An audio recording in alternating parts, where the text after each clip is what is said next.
G'day, Professor Joseph Drew. In this video, I'll give you my 3 top tips for better writing. This is relevant to university students, high school students. It's relevant to local government employees writing grant applications and the like. It's relevant to scholars writing papers and books. So please stay tuned and let's all do better. I'll cover 3 particular things which makes life difficult for your readers. But before I do so, can I please underscore the point of writing? The whole idea of writing is to communicate information, to get people to take that information on board and do something about it. If you want people to listen to you, to take that information on board and act on it, you've got to be kind to them. You've got to make it easy for them.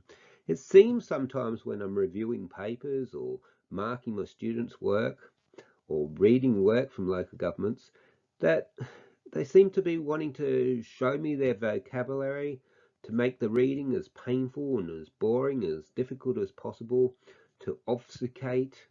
I'm not sure what they're trying to do, but they're not making it easy for me. And as I said, there's 3 simple things you could start doing today that would make a very big difference. The first one is something I've only really realized the last couple of years. And I, like everyone, was being inconsistent with this. It's not a big thing. No one will ever pull you up and talk about this.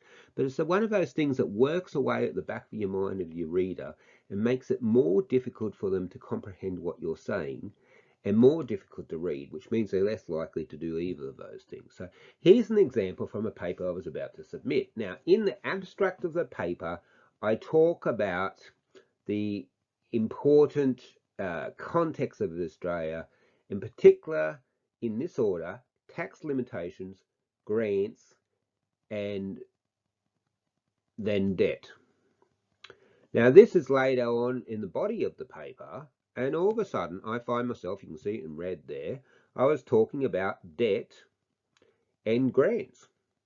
Forgot about tax limitations entirely, and I had debt and grants switched around in order. That just makes things unnecessarily complicated, harder for your reader to comprehend and know what's going on. If they're spending time readjusting that order in the back of their mind, they're not spending time listening to your real message and contemplating what you're saying and thinking about how they can do something about that. So it's a very simple thing. I went right through the paper and made sure that every time I talked about these things, I talked about tax limitations first, then I talked about grants second, and talked about debt third. It's remarkable. Rarely do I see consistent ordering in assignments, in papers submitted to me to review, and in government literature. Very rarely do I see it. And it's such a simple thing. You've got to be conscious of it. And it's not going to make the difference between being accepted or not, getting an A or not. But it's one of those little things that nag and irritate your reader. And remember, the point of the exercise is to make your reader happy, to make it easy for them, not to annoy them.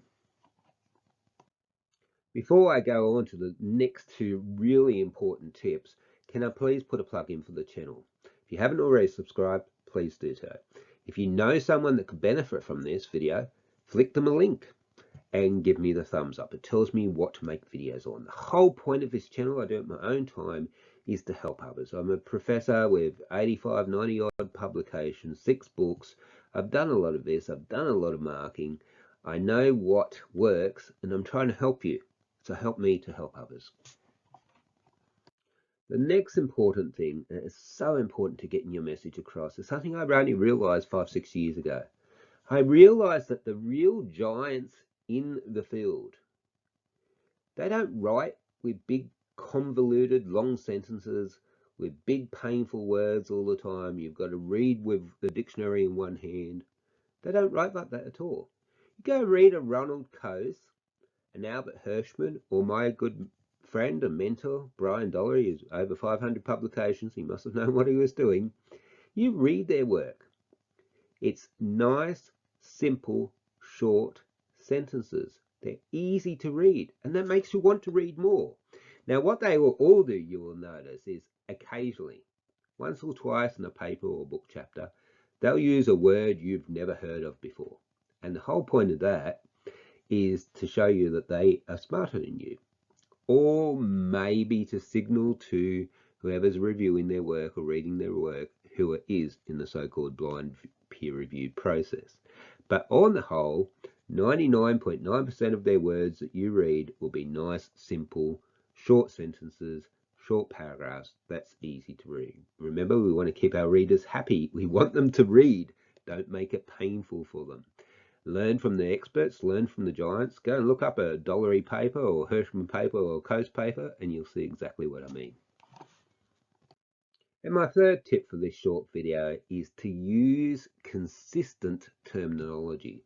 One that annoys me all the time in the local government field is this. Now, this is taken from a paper, but I put this in on purpose to show people what is not on.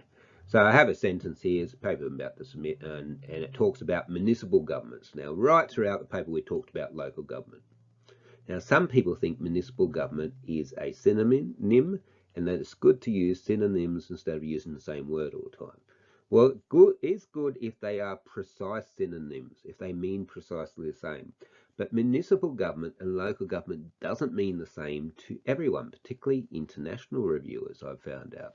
Since I've been working as an adjunct in Japan, I've discovered their municipal government means something completely different to them, to local government. And of course, if you use the word council, you just confuse everyone because it's only in Australia that we call local government councils as a slang term. The council actually refers to the body of councillors and the general manager. Local government is the institution, and we don't have municipal government in Australia. So this is just an example in my field, but there's lots of fields where you see people use synonyms because they don't want to use the same word all the time. But the synonym doesn't mean precisely the same thing. It confuses readers. It's another one of those things nagging at the back of their mind, confusing them, taking up space in their mind, instead of making them want to read on and to think about what you're saying. So please be very, very careful with that. Look, I hope these top 3 tips have really helped you, and it's going to make a big difference to your writing because it made a big difference to mine. When I started doing these things, I started getting accepted in the top journals on a regular basis. So I hope it helps you too. Thank you very much for your time. Goodbye.